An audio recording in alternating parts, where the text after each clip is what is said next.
Right, we're back again. I went over my welds and I went over it just with a grinding disc. Try to be careful to hit the top of the weld. It actually came up really nice. Being on the inside of the sill, you're not going to see the weld, but you sort of don't want it to look like rubbish either. So these are the other discs I've been using, strip and cleaning wheel disc. I nearly knocked off the my little finger the other day. This is fantastic. This really cuts into it. You get long life out of them, and they do a really nice finish. So I'm just going to go over this part to make it look pretty, to sort of show the before and after.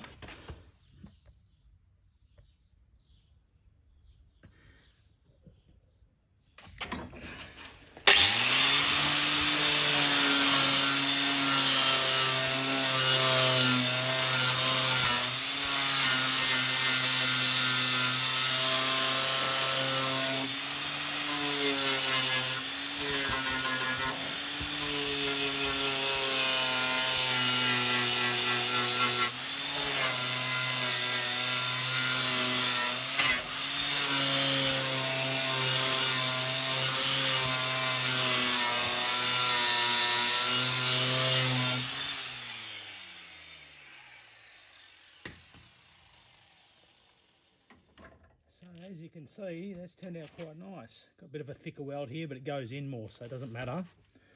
And like I say, I replaced this.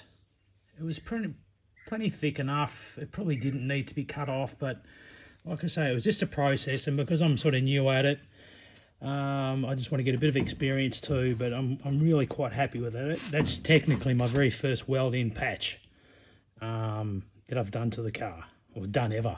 So, you know, if I wanted to tinker around and get that to look pretty, it's not on the outside, you don't see it, but I mean, that's pretty not too bad. It was very pitted too. I didn't go over it with a wire wheel. I probably should have.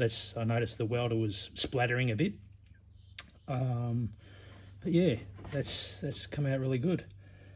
So tomorrow I'm going to the metal fabricator and picking up some sheets of metal, and because I don't have a bender, all I've got is a vise, what I'm going to do is I'm going to do simple things like I'm going to get 1.6 and 1.2, and I'm going to get two sheets, and I'm going to get, say, 300mm wide cuts. I'm going to say, look, can you do a couple of 90-degree bends right along the whole sheet, so then I can just go and grab a piece, cut it to length. I think they come in 2.4 lengths, so I'm going to have heaps of steel to do this. So just for things like this, cut it off.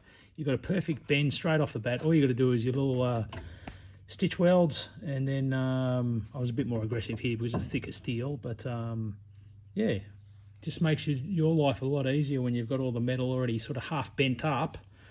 Even if you want to do bottom of the door skins, just get a lip, 10mm lip done on one end, and then you can sort of, you've got the lip down the bottom here, say, and then you just cut it to where the rust is. So just, yeah, you get a better finish, I believe. So yeah, hopefully we'll have some more videos tomorrow.